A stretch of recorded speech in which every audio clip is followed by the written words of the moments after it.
race down in Ghent. Danilo Napolitano of Lampre coming in to sign in.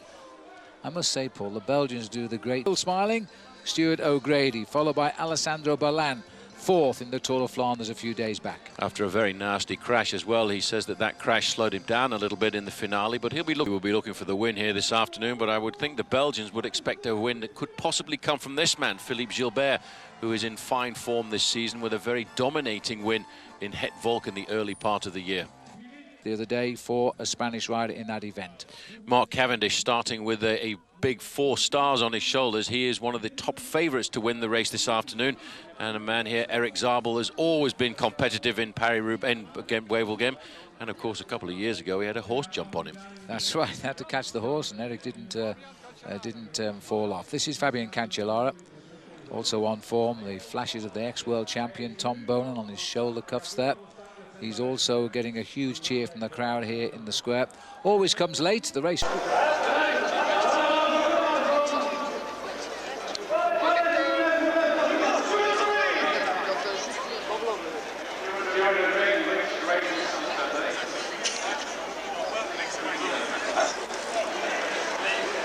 Almost about to start. George Hincapie was very strong in the Tour of Flanders, looking for a result, a past winner of this event. And he'd like to also, of course, score well on Sunday in Paris-Roubaix. Greg van Avermaet, the winner of the Grand Prix E3, is a rider who over the last couple of years has seriously started to make a name for himself. But in there as well is his teammate Robbie McEwen, who is actually saying that today he's looking for a performance. Frederik Willems, I think, is due.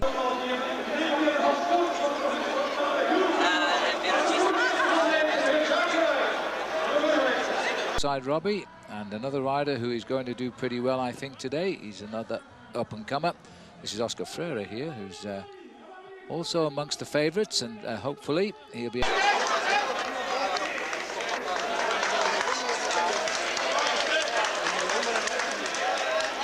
to unleash that sprint towards the end. He was third in this race last year. Well, this man outlived a childhood dream a couple of days ago by winning the Ronde van Vlaanderen. But I think on top of that was more important for him, Phil, it was in the national champions jersey. And the winner in 2006, Thor Hushovd. Good sprint on that occasion, got in ahead of David Kopp of Germany. And Thor likes this sort of weather, he likes it.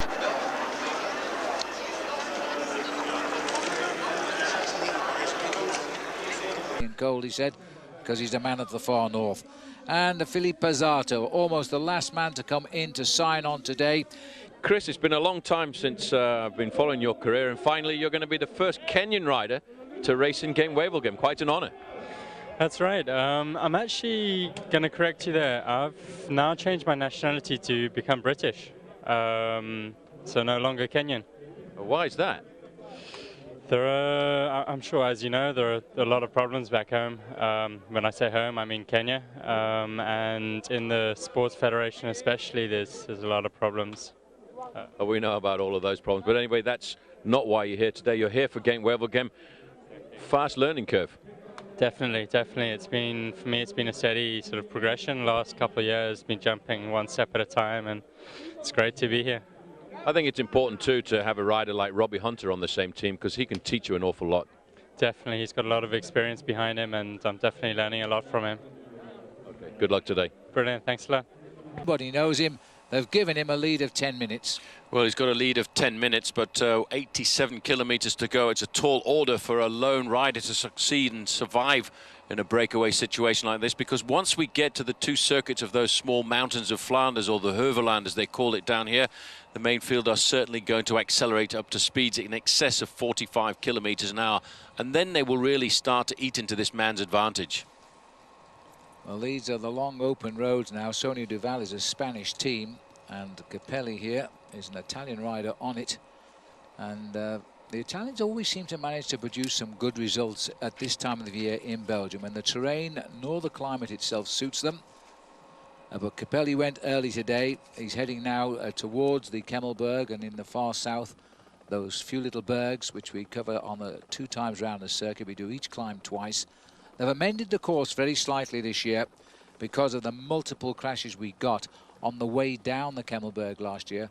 The most injured, I think, were Jimmy Casper and Tyler Farrar of the USA, but they're back in the racings colours again now, but I have to say that the circuit has been modified slightly. They've tried to make it a little bit more difficult to approach the bottom of the Kemmelberg, and instead of hitting it first time from the left, we'll turn right onto it, and then once over the top, we won't go down over the terrifying cobblestones. They'll filter them off to the left down a tarred road. That sounds great, but the drawback is it's a very tricky descent and a very sharp right-hand bend to bring them back onto the race route. So we're all intrigued to see how they cope with that. As you say, it is going to be very tricky. 5th in the Tour of Flanders, which is a great result, but they also had a win on a stage of the Pays Basque race in Spain with Kim Kirken, the Luxembourg rider, getting victory. The Women's Tour of Flanders won by Judith Arndt, another rider on Team High Road, and so they're getting quite a collection now. They are the ex-T-Mobile squad. T-Mobile rather shockingly and surprisingly pulling the plug at the end of the season, but I think they left the money in the team, which was renamed Team High Road. So as a result of that, they've got a very, very strong team. Yeah, the only bad thing really for Team High Road was in fact André Greipel, the man leading the World Cup at the moment. He didn't start this morning due to illness, and I'm sure he suffered a lot after the big defence of his World Cup lead in the Tour of Flanders at the weekend. So they're down to 7 men on the start line here this morning. Local to Belgium, but national papers who have tipped him as the real favourite to win. That's terrific for him. Well, that is a reference, because you have to say the journalists for the Belgian papers certainly are aficionados in the sport, and they know exactly how the sport is operating. They know exactly who is riding well. There you can see the little windmill up to the top right-hand side. In the days gone by, the race actually used to turn right and go around the windmill and then come back onto the main road, but it's just a little bit of a prolongation of the agony, I think, and ever since then the organisation has decided just to take them straight on, nice and smooth. Thank you very much. Well, they're making short work of these hills. I think they're staying in the big chain wheels as they go up this climb as well, which I've been up this climb. It's not running towards Wevelgem, took him out and took out half of the peloton as well. And the owner of the horse actually sought out Erik Zabel a couple of days later and went up to him to apologise. That's right. It was owned by, if I remember rightly, an 11-year-old. It was a horse that got out of the paddock, and in fact Erik very kindly sent her a racing strip and this before. Well, last time I raced around that corner, it was many, many years ago. The rider stopped immediately. I fell off, and somebody on the left of the road, I didn't spot them this time, picked me up. I'd never even had time to release my feet from the cleats. I bodily put back up on the bike and virtually pushed to the top of the Kemmelberg. And I still missed the move. Well, he must have been quite a strong bloke. Oh, he was very strong. I should have got his name, shouldn't I? He'd be dead now. It was hundreds of years ago. Well, this just goes to show how difficult the Kemmelberg is, especially if you've been in the lead like this man for over 100 kilometres. And now the important thing about the cobbles is to try and ride over them fast, because if you ride over them slowly, as this guy is doing here, you can see his bike is actually bouncing almost over every cobbled section of this road. Incidentally, look at the cars behind. You'll see the letter K in the windscreen, which means Kemmel. Only the cars with that badge in the windscreen are allowed onto this road.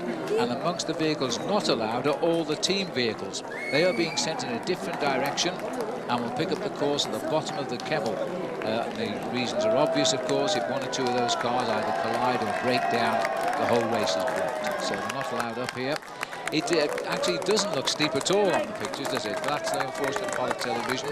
It's like when you look at motor racing, you can't get a feeling of 250 miles an hour. But this is a very, very steep climb. Well, there's an indication. You just caught a quick glimpse of his rear cluster there, the sprockets. He was right over to the left-hand side of his gear ratio, and that's an indication that he really is pushing it. This is the steepest part of the climb, and this is an unrepenting climb as well. It starts off fairly gradually, and then once you get to the top, it's as if somebody's taken a high lift jack and they've pushed it up and up and up, and that's where all of a sudden, if you've got no momentum, the momentum completely and utterly disappears at this point. I'll tell you one thing, Paul, I hope they've got plenty of tables and chairs in that coffee shop today. There's a big...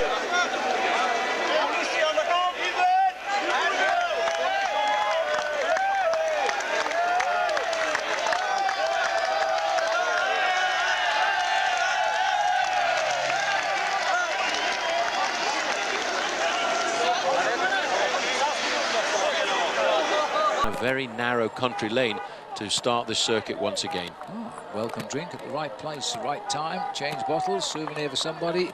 He's over the top of the Kemmelberg, and he's actually held his lead up there. He didn't lose hardly any time at all on the climb. Of course, the riders have still got to come and race on that climb. We will now swing away to the left instead of going down the the terrible plunge of the cobblestones. And I think this we'll see now if it's a wise move by the organisation, because there is a very sharp turn at the bottom. Yeah, but most of the riders know it, Phil. They've tried out this route in the recent 3 days of La Panne, and it's mainly the same riders who come from the 3 days of La Panne to the Tour of Flanders, to Gent-Wevelgem, and then, of course, on to Paris-Roubaix. Here's the swinging descent. It's a fairly narrow descent, as you can see, but at least it's a safe descent. It's a smooth surface, and it's a safe surface. It could be going down somebody's front drive here. It's so narrow, but there's the turn. Fortunately, it's very dry today. It looks very easy, too. We well take this in the sprint today, and they're going to keep him as a real good second piece of ammunition.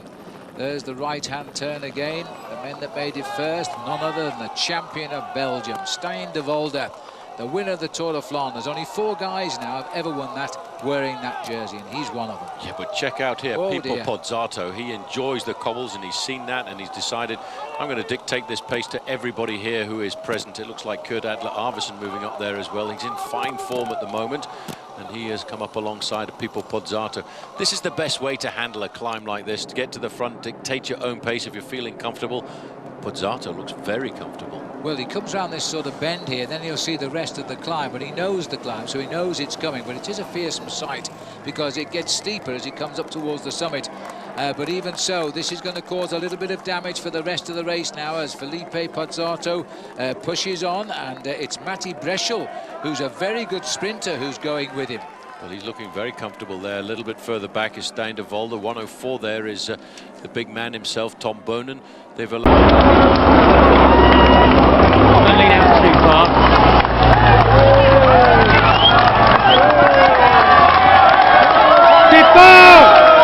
Filippo! Hey! Come on, Tom!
Move here with Filippo Pozzato. Pozzato is a strong bike rider, but now, Phil, they're facing up to a very long circuit before they start this section of climbs once again. Well, Breschel, of course, like all the other riders on CSC this year, looking for a new sponsor at the end of the season. CSC, rather surprisingly, I feel, announced the withdrawal from the sport. And yet, in the real bigger picture of a company like CSC, that can't cost very much to run this team in return for the publicity that they are given. Yeah, it seems a shame when they're actually on the crest of a wave. They've dominated a lot of the racing in the early part of the season. A great win by Fabian Cancellara in the recent Milano-San Remo, and again the team is really regarded as one of the top teams in the world. I'm sure somebody will come up alongside them and take the team over, because the team infrastructure will not change. They're selling it as a franchise, if you like, and I think what they've got is a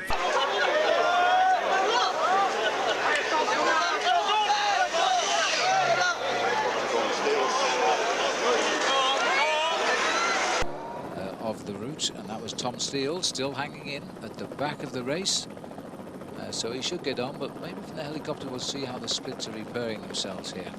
Well, they're in fact still a pretty big main field there. It hasn't done too much damage to Kemmelberg here at the moment, apart from the 2 guys who managed to ride away off the front. There you can see now the composition with 56 kilometers to go. The second group there with Pozzato and Breschel at 4:29, but they're only looking at around about 15 to 16 seconds lead.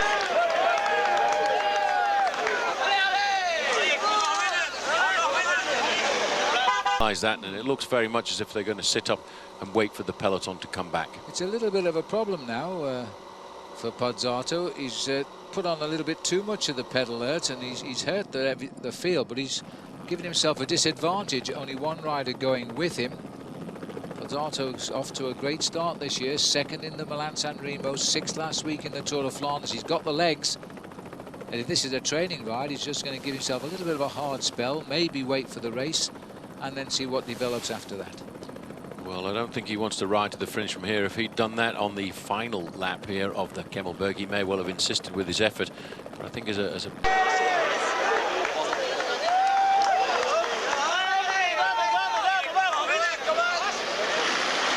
I thought you were the accountant in this group. I used to be. I turned up to cycle commentating and said it was easier. Those are the two chasers. They're not insisting there. They keep looking over the shoulders. They're waiting for the main field to come around that corner. And there is the peloton. It looks a little bit more than 15 seconds to me, but I do think that those two riders at the front, Pozzato and Brecel, I think they will wait for the main field to come back, because we're still looking at about 54 kilometers to go. Well, word is coming. They might back off just a little bit. Meanwhile, the man we have not forgotten about, and he's doing a great ride, Armano Capelli. He's back into Westhouten, about to thread his way up to the Kemmel again. 3:58, but that's the chasers, don't forget. The peloton is at 4:47. Yes, he's actually not lost too much time on the main field, and that's an indication since they've gone over the Kemmel, they've backed off a fraction. They normally will do that after they've been through some seriously difficult parts of the course, because they know that they're going to have to rack up the speed once again once they get back down towards the approach of the Verdaienberg, the Monteberg, and of course the Kemmelberg for the last time. Gilbert, it's always very difficult when you try to jump across a gap like this, because your first enthusiastic attack gets you probably 2/3 of the way across the gap. Then all of a sudden, you've got to keep that effort going, and it seems to stabilize out for a while. He'll suffer here at a races, Phil. We are now looking at 1 minute and 20 seconds back to the peloton. This is now looking like a rather serious move. I'd be very concerned about this, because there are 3 big teams nominated now. We've seen teammates at the front offering no chase, of course, at all. And with somebody like Pozzato on the move, this could be curtains for the rest of the race. It all depends how much they've got when they go over the top of the Kemmelberg, I think. It is a long, flat, twisting road before they get onto the main highway. I think it's the N8 that brings us right down into town for the finish. Brecel now looking over his shoulder. Got to be impressed with that chase by Philippe Gilbert for sure. Well, so much for me saying it didn't look like those two riders were going to insist on their acceleration, because they certainly have. If you look at the main field now looking a good 120 in arrears, and with the reinforcements coming here from Philippe Gilbert, this is now looking like a pretty serious 3-man chasing group there. 3 minutes and 40. Weissman was riding up at the front end of the main field. Weissman rides for Team Cycle Kohlstrop. Although it's a small team, it has been selected to ride in Paris-Roubaix, a race that he really does enjoy. The organisers of the Tour de France also organise Paris-Roubaix, and they've become totally autonomous now, turn their backs on the UCI. They're doing it all themselves. Whatever they want to do is the way it is, and they're choosing what riders they want to take part. Is Massi Brecel had a magical season last year as a youngster. He'll be 24 years of age in August this year, so he's a Leo with his star sign. Very good sign, that, by the way, Paul. What sign are you, by the way, Phil? I'm a Leo, yeah. Oh, really? Oh, well, that's a coincidence. Kemmelberg, he might lose 30 or 40 seconds in one lump. Yep, he would probably lose a good 30 to 45 seconds on the Kemmelberg the second time. But once he's got over there, he's got to get himself organised and try and think about how he's going to get from the finish, and the something like 35 kilometres to get himself to the finish line here in Wevelgem. And it's not an easy route as we take the swing round into the left here. We're now getting into the outskirts of the town of Kemmel. There is the Kemmelberg over on the left-hand side. Big famous lump in this part of the world. Brecel got his hand up. He's looking to see whether or not he can get the team management to come forward, and that's the difficult thing, Phil, about racing here, because these areas are so open and you're crisscrossing around the fields, and Bressel's got a flat tyre. Oh, that really is bad luck. That's his terrible luck, that, because that's a strong man. He'll get a quick wheel change, I hope, but it's all too late. He'll go back into the peloton straight away. They've been given a bit of a gift there, haven't they? And that, you see, is a little bit of a change in the tactics too, because now that they've taken Matti Brecel out of the formula, it means that Team CSC are going to have to come to the front and do a little... We'll just wait for our caption generator to tell us it's true, but otherwise we'll have to take my word. That was Christian Moreau who just... Moreau, M-U-R-R-O, by the way. Back onto the Kemmelberg with our lone leader. At least he's had the honour of being the lone leader up on both occasions. And the crowd, shortly after the peloton go by, will follow this with interest on the television at the top here. He's out of the saddle now. He's really having to work. Those legs are pretty tired, and well they might be. He's led for most of the race. He has, and you can see just how difficult this climb is. It's not a hard climb if you just start at the bottom and ride to the top. And as we used to do. You've come out in the car for the afternoon, but if you ride 100 and Juan Antonio Fletcher on the right-hand side, while this man, as you would say, plows a lonely furrow at the front end of the main field, and he's probably seriously gritting his teeth right now and thinking to himself, oh, let this climb be over. Well, I'm not surprised, but Sony Duval is very attractive. Slight change on last year's design as he comes up towards the summit.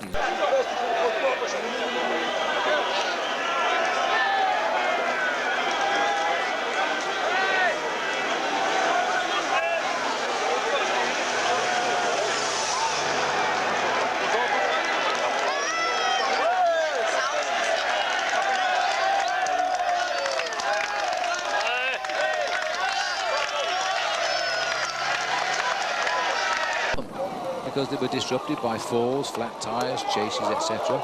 And they held them off all the way to the line. So it does happen. It does happen. These are the twee achtervolgers, the two chasers, Filippo Pozzato and Filippo Gilbert. Just from the summit, and there he is onto the flatter part of the course.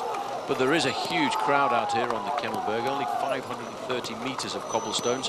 And as we've said a couple of times, a slightly safer descent off the climb than we've had over previous years. Well, the motorbikes are still with the boys here. We're in the gap at 1 minute 40 now. They're closing in quite rapidly. They should pick him up in the next 10 or 15k.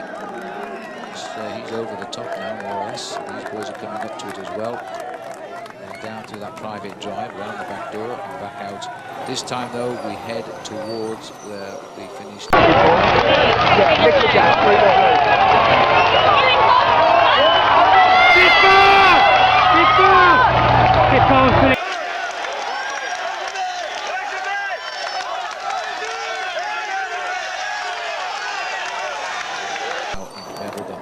Just look at this pressure going on at the front now by Rabobank. It's either Fletcher or Freire. It looks like Freire.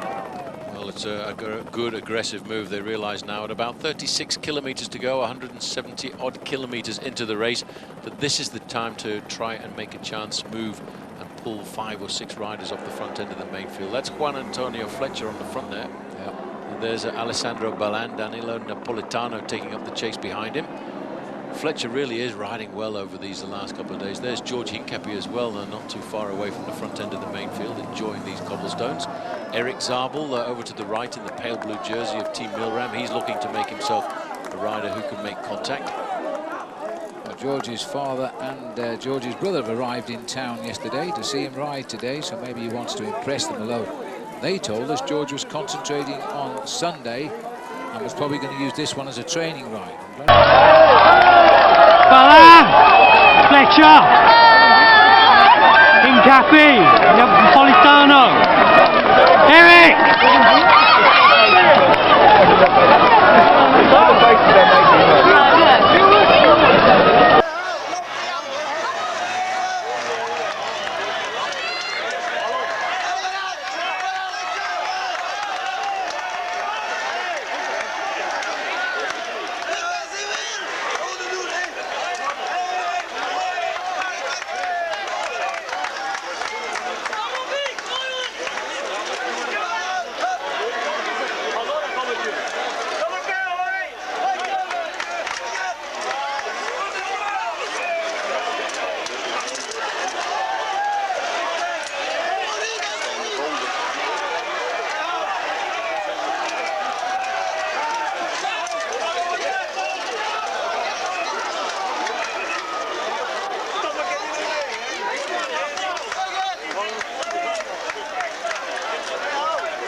He will very shortly receive him. company for the first time for about 4 hours here this afternoon. 10 minutes his lead when he came on air today, and it's now down to less than 1, and the boys go around the back streets here, but at least it's smooth and dry. I'm not sure about this descent in the wet, but it's dry today. Splits in the peloton, bit of work required from the chasers. Now they'll have to get themselves organised. It's the sharp bend halfway down. This time it's really the acceleration of the Kemmelberg this time which has caused the little gaps to appear in the main field. The gaps are not so big for us to stop this.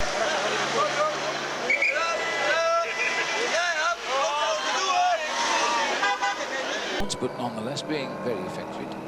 This is Weylandt who's seen the chance of creating a little bit of a split, and he's created a little bit of a flurry of activity a bit further back there. Fletcher in second, Incapi moving up. There's a couple more CSC riders stuck on the back there as well. Nice catch, well done. George takes on board the bottle as well. Frédéric Guédon is a rider there on the left from Française de Jeu. Freire's in this group as well, Paul. There's about 4 men back there. He is. He wasn't too far away as we came up to the summit of the Kemmelberg on that occasion. They've seen this as a chance to try and move off the front.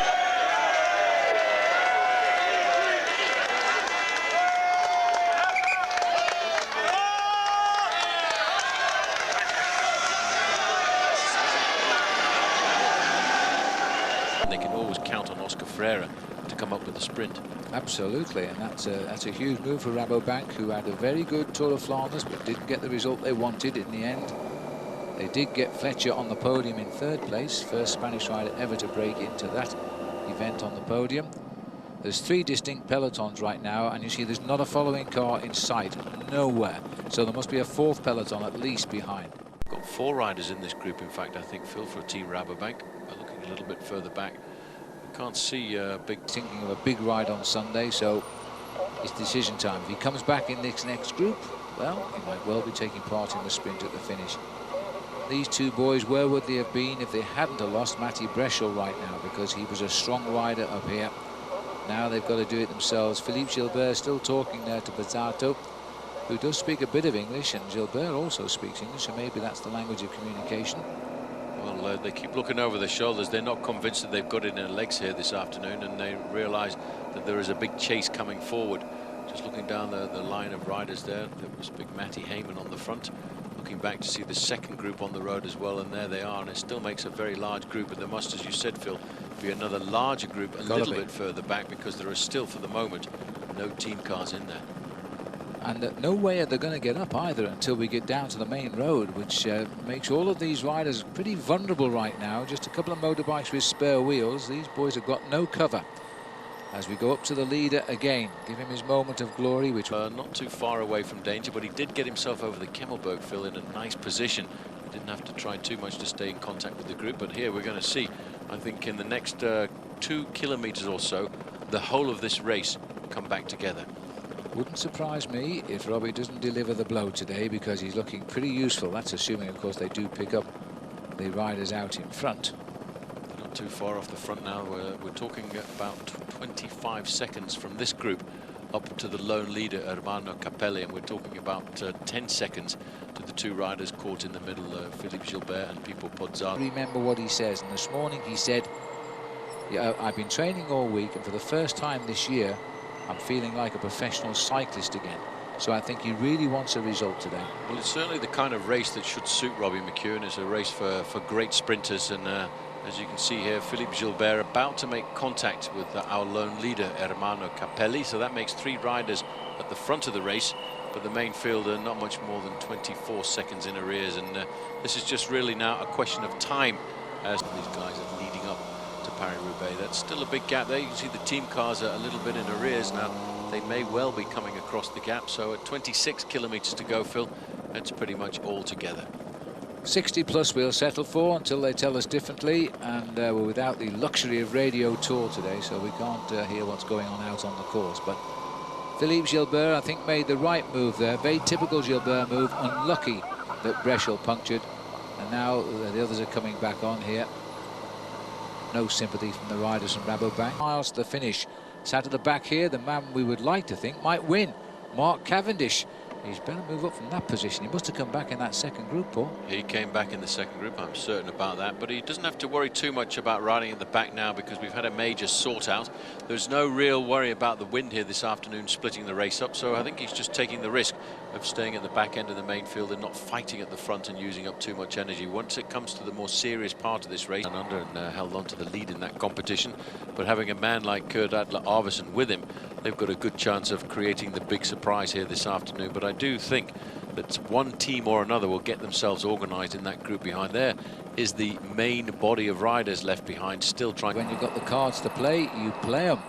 These are the two leaders here. Arvesen in the lead for the moment, and Elminger is the man up in second place here. 2001 he turned pro. He's only won 10 races, you say, but he picks them well.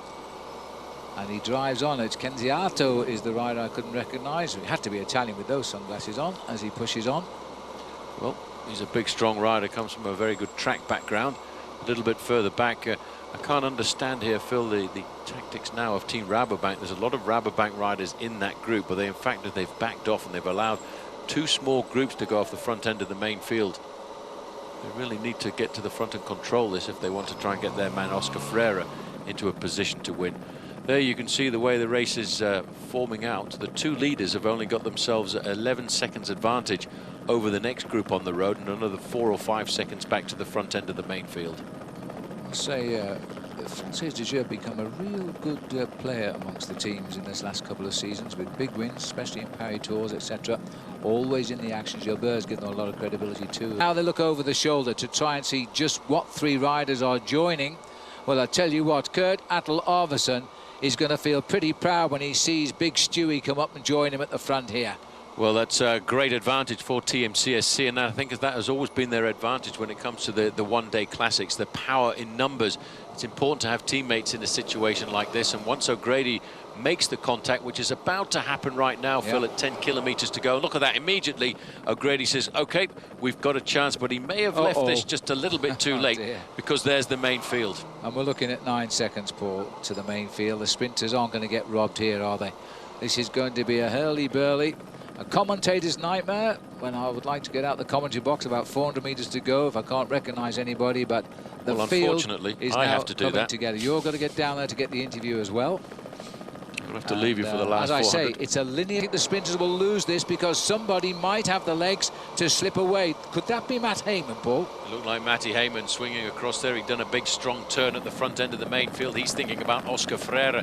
As you said, Oscar Freire was third in this race last year, looking for a little bit of revenge if he can, because he was beaten by the two riders from T-Mobile on that occasion, Burkhardt and Roger Hammond.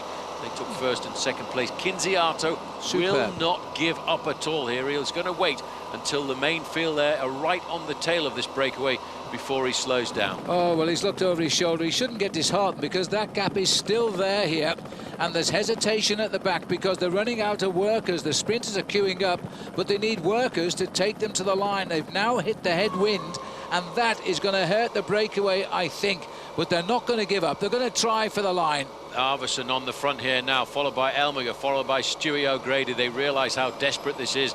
This is always the possibility that it can succeed. Guédon sitting up, he's back in the main field. O'Grady has seen this at a point with 3 kilometres to go when he's not going to give up. He's got the power in those legs of his, and he's gone again, but he's got with him Kenziato. Well, that's it now. 2 riders survive at the front. The rest are washed back into the pack. They were caught at 2.9 kilometres from the finish. Stuart O'Grady, the winner of Paris-Roubaix, just a handful of days away from a defence of that title, is certainly showing us he's ready to go again to the hell of the north. But with Kenziato, these guys may have the relief to stay away because Matt Heyman on the left looks across at the other Rabobank boys, and they haven't closed the gap yet. 2.5 kilometres. O'Grady comes through. He's still got a little bit of power in those legs of his. All he is waiting for now is a slight pause on the front end of the main field. But Phil, that is not going to come here this afternoon because they are closing down the gap. It's all over, and now we have what the Italians like to call a gruppo compacto. That joining, by the way, was done by George Hincapie. Well, George, as if her team and in fact it's Boyd Telecom have got control at the front end of the main field. 1,000 metres to go now, and Tom Bonen and his men are coming up through the middle. Well, this is going to be a shoulder-to-shoulder battle from a huge group of riders here. Inside 1,000 metres to the line now as they try to find Tom Bonen. And he's still around there somewhere. Where is Robbie McEwen, another rider who has a habit of popping out? This is a McEwen finish. It's also a Freire finish. Well, there's Erik Zabel as well, moving up into 4th position. He's moved right up onto the wheel of Oscar Freire, who in fact has got himself now up into 2nd place. Now is a little bit of confusion. Zabel up onto the wheel there of 2nd place rider Oscar Freire, bumping, looking for the slipstream. Riders who've done their turns are swinging over to the right-hand side just to get out of the way. Oh, there's an awful lot of bumping and barging in the middle, but this is a lead out for the 3-time world champion. Oscar Freire breaks to the left of our picture. Zabel is still trying to handle him. McEwen is in amongst the two. Stoney Steiner-Volder, but he's been washed away now as Freire tries to go. But is this Zabel going to take it? No. Oscar Freire on the line. It's going to be a photo. It looks as though Freire just about got it on the line. Well, that was Oscar Freire. The team did a great job there as Cavendish and Roger Hammond up in the play. But Oscar Freire will say a very big thank you, Phil, this afternoon to his teammates, because they took him there. They got swamped at about 1 kilometre to go, but they didn't panic. They rode right up through the main field, and they got him back into the position that he wanted to be, led him out to perfection, and that gave him the win. And, of course, congratulations there coming from Erik Zabel. Well, that was a tremendous sprint finish. I thought he'd gone just that little bit too soon, in all honesty. We'll take a look at it again very shortly, but Oscar Freire, who certainly chooses his races when he's in and out of injuries all the time, but when he